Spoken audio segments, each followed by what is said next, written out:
Hello folks, so here's an update on the 266.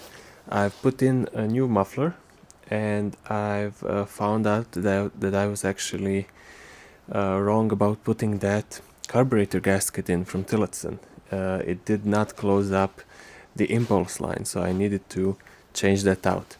I will show you the gasket a bit later, but for now I want to show you how the saw works and what is still wrong with it, because it's running fine now, starts fine, it idles, but it dies when I put it on its side. So let's take a look at that.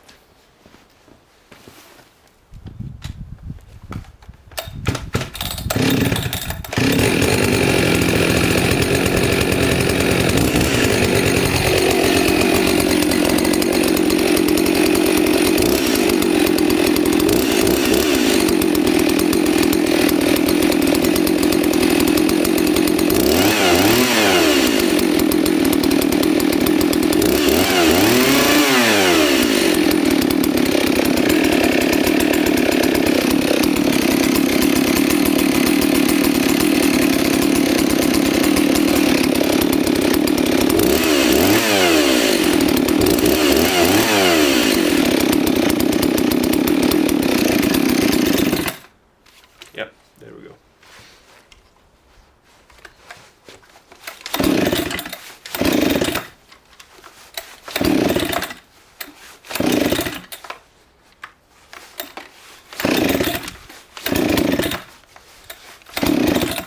And it won't start up. I guess it's flooded now.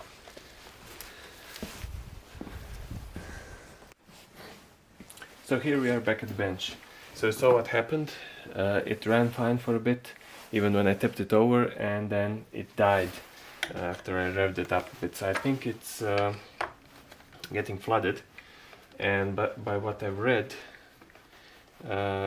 since I tip it over flywheel side down, that would mean that this, and then it dies, that would mean that this side has an air leak basically.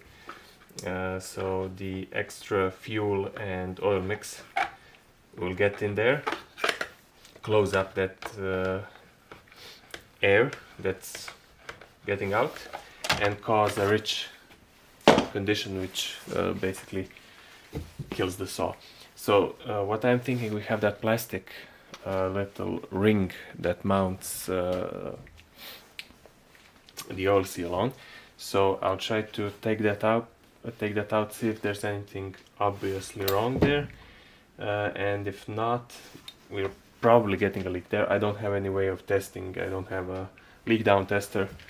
I could possibly rig something up to pressurize the cylinder, the saw, and the crankcase, but I think I'll just try to put some gasket silicone on this side on the plastic oil seal carrier and see if that will fix it.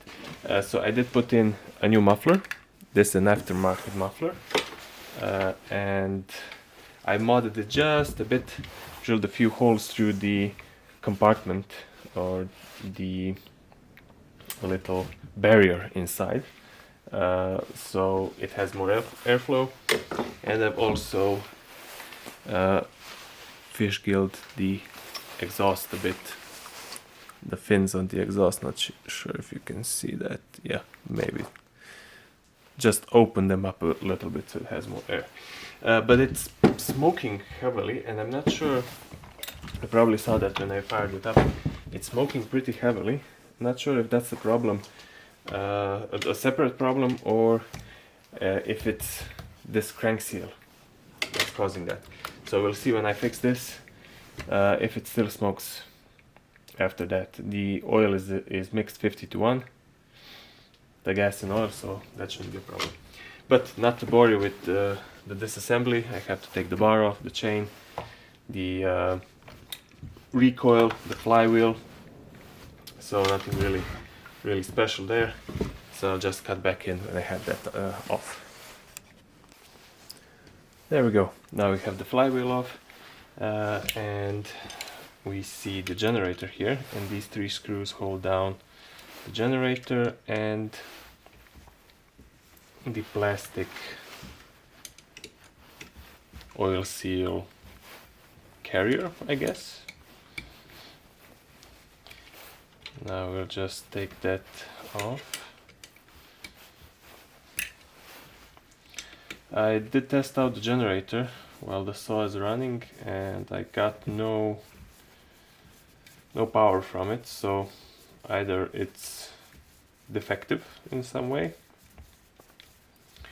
or it's not getting a good ground, because I'm not actually sure how this thing is grounded at all. It only has one wire as far as I see, this one that goes out here, and I guess it should be grounded to the case somehow, but I don't see how that's done. If it's via these screws, the Loctite could be an issue, but I don't think it would provide a good ground anyways, even without the Loctite.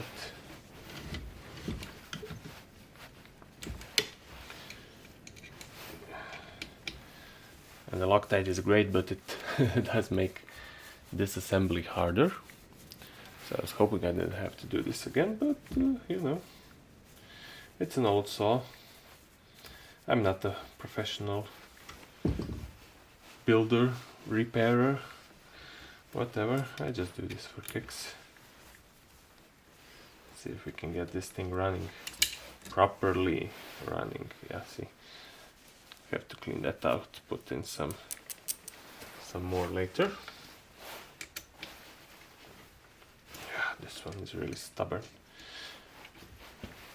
I guess I should have gotten these off camera also. Oh yeah, one more thing I did. The kill switch wasn't working, so I had to replace this wire. This is actually the black that comes off the coil here. It's the kill switch wire, but I had to replace it from here behind the handle. Had to cut it off and put in a new wire all the way to the switch, because it was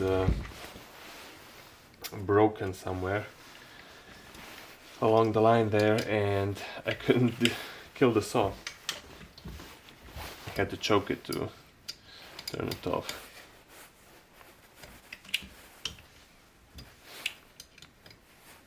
Which is not really good, because then you basically flood it a bit and then it's hard to restart.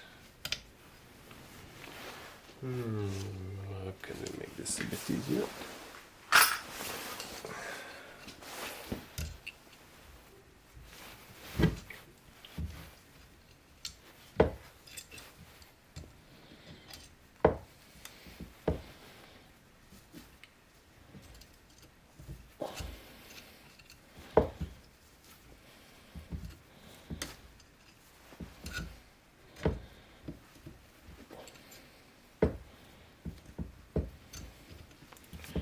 This screw is really fighting me.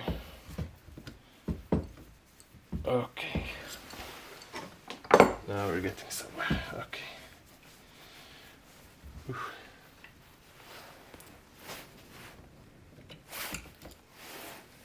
Yeah, that's the screw. Great. Now we have the generator off. And I did actually mean to leave it off. I was just thinking about that.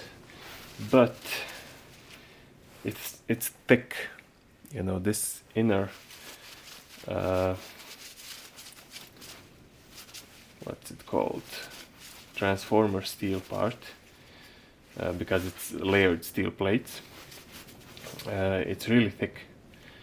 I guess this is it on the side here. You can see it. If it'll focus on me, yeah, there we go. And I guess without it the screws would be too long. So I'm guessing this part is to blame. The plastic is probably warped, and that's why we're not getting a good seal around it. I think that's the issue, because the seal itself is probably good. I see it's set there nicely, no issues there. So I don't think the seal is the issue. I think the plastic is the issue here. Let's see, how can we pry this off gently.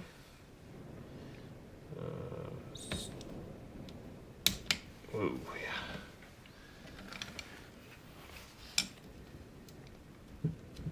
Okay.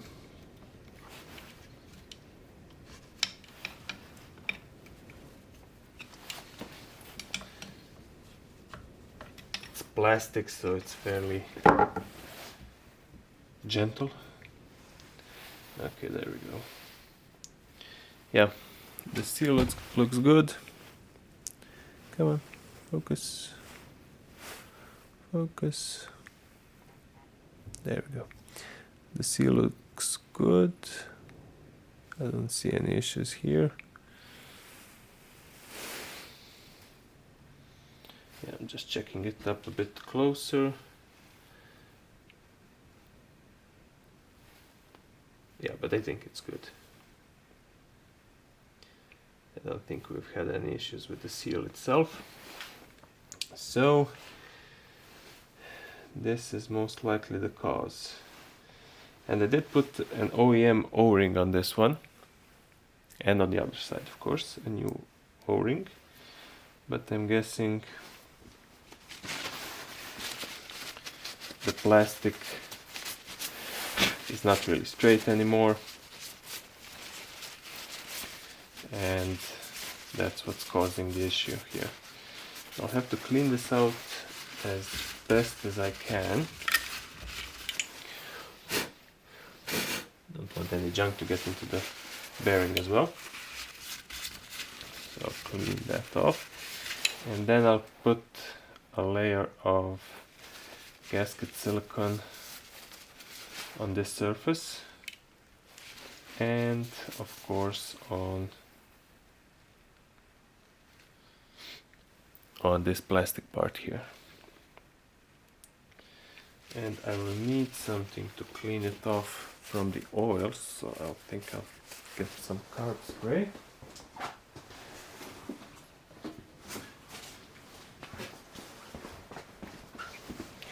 Carb spray should do the trick.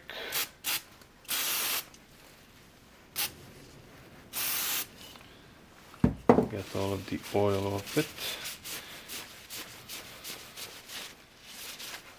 That should be good enough.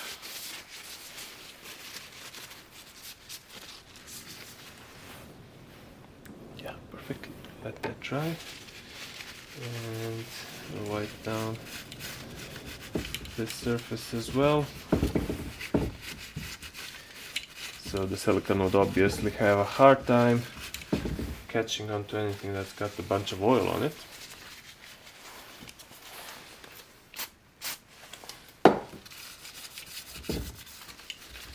So we don't want that here right now. Perfect. Okay, so this should dry in a couple of seconds. It evaporates quickly.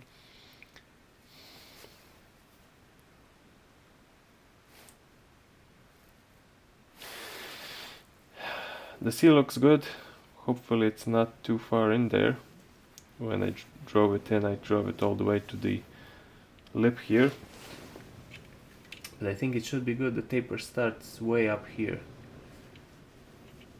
It's all the same width down there, so there shouldn't be a problem with that. Okay, let's get some of that sealing compound out.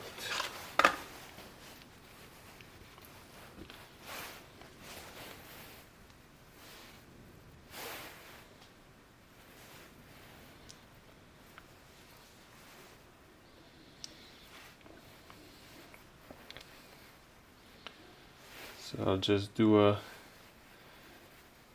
fairly thin layer all around.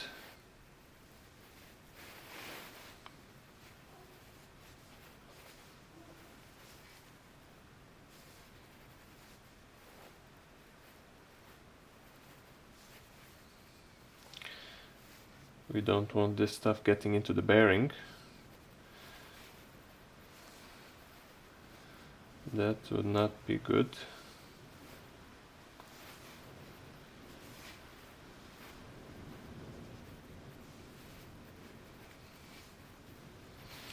And of course, if we have to disassemble it again, this will make things really interesting.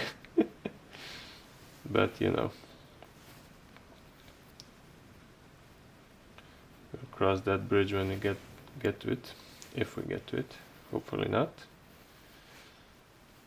These are OEM oil seals, crank seals, so they should last a while. If everything else is fine, of course. So now just a bit of cleanup. Get some of that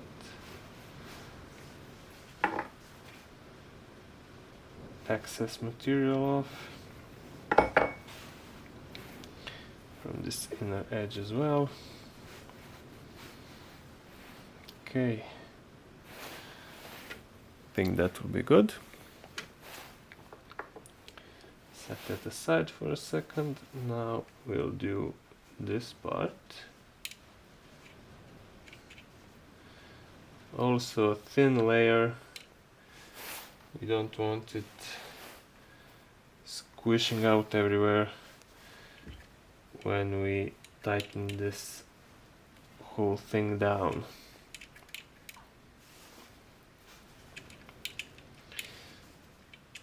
Hopefully it's just a small issue.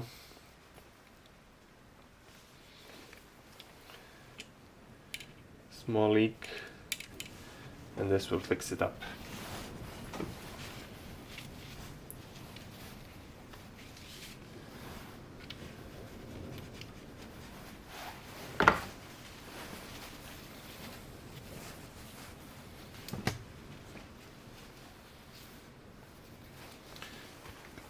Okay, so you just have to wait a bit for this to dry, just a little bit. But in the meantime, I'm gonna take a bit of two-stroke oil.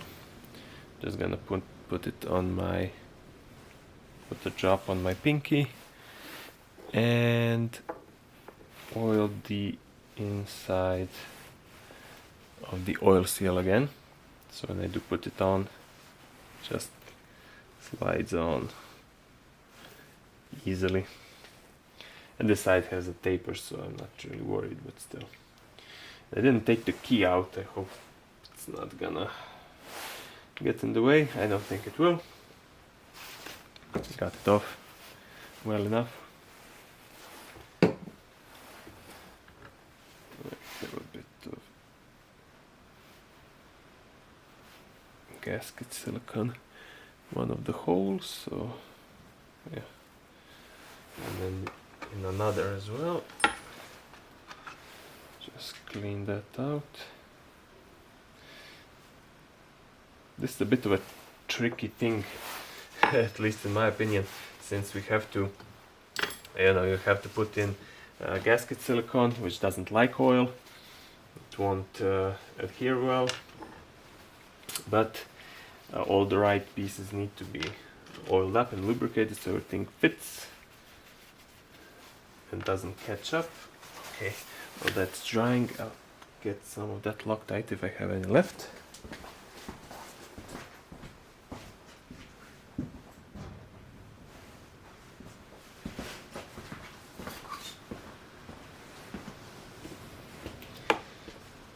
We'll see if there's any in there a bit later.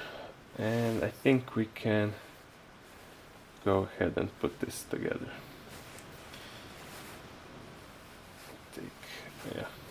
Take off some of it from the sides as well. And let's see.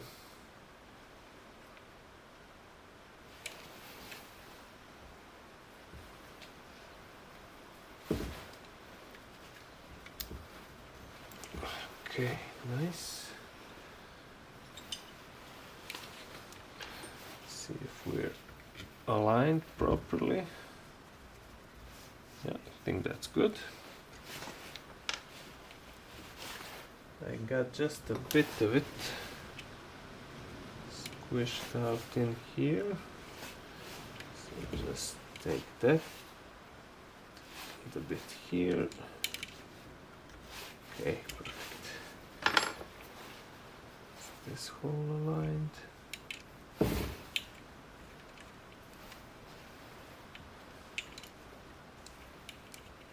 Yeah, it's good. Okay, I think that'll be it. We need to put the generator back in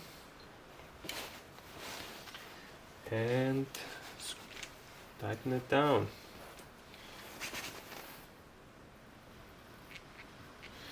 Nice, we still have some of this Loctite left. I bought a really small bottle because it's kind of expensive. This was almost 10 euros, this little bottle. I don't need much really, so I just bought a little one, but now I'm hoping I don't run out, because this is super small.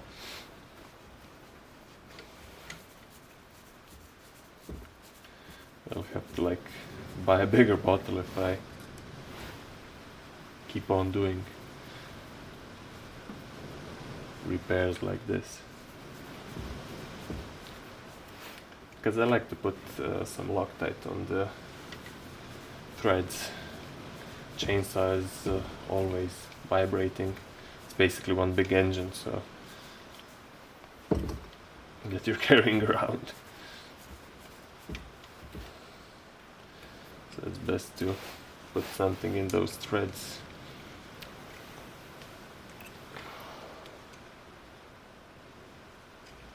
Come on. Okay.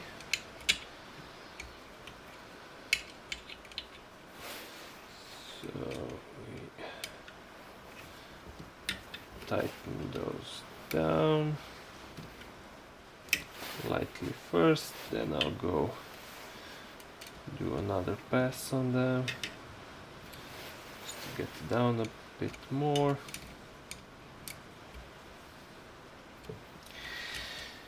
I also saw some folks say that their crank seal was failing and only in a certain position of the crankshaft. So if you turn it over a bit, it's fine, or like most of the turn, it's fine, but in a specific position it leaks. So this is a new oil seal. I'm hoping I'm hoping that's not the issue. But what still could be an issue, which I'm aware of, is that the meeting surface between the oil seal and this plastic piece could be leaking, so on this outer edge here. And if that's leaking, then you know I'll still have the same issue. Haven't really fixed anything with this. I'll have to take it all apart again and basically glue or silicone the oil seal into the plastic carrier, and then the carrier into or onto the case. So we'll see how that goes. But anyways, now I can put this back together,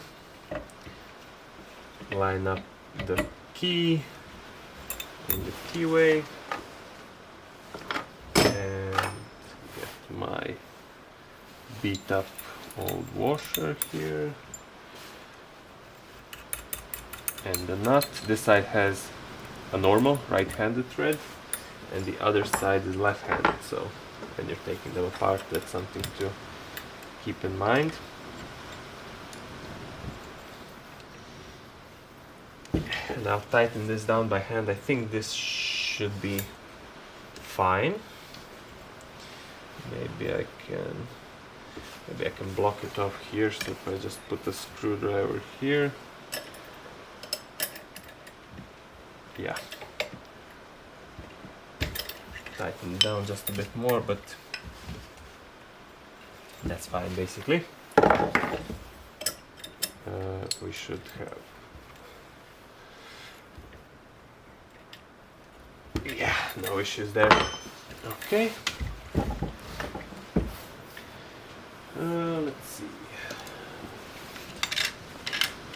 plastic.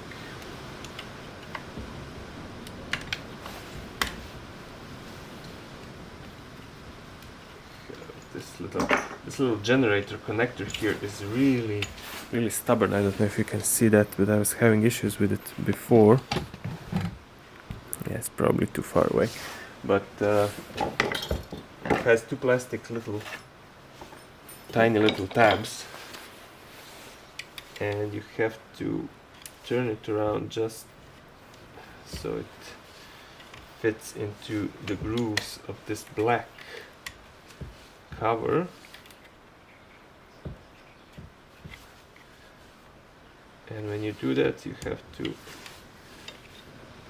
push the tabs in so it fits down there. It really drove me crazy the first time I was doing it. And then we have the spark plug wire. Push this in, although it's not doing anything, but no matter. Okay. And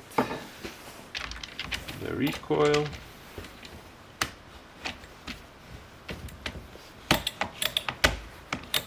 Okay. Just pull it a bit until it catches on those balls, so everything fits in.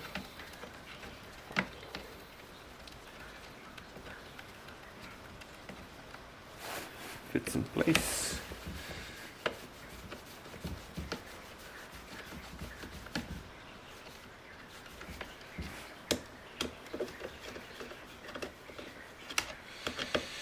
And now, when this is done, I'll have to let it sit till tomorrow and try it out. We'll see how it works tomorrow. Still not sure about that smoking problem, but I don't know if it's a problem, if it's, you know, it's an old saw, but the cylinder is new, piston ring, everything should be fine. There's no reason for it to smoke that much, but we'll see if it's just too rich because of that air leak. And we'll see if that fixed it. Okay, well, that's it for today. Catch you up tomorrow.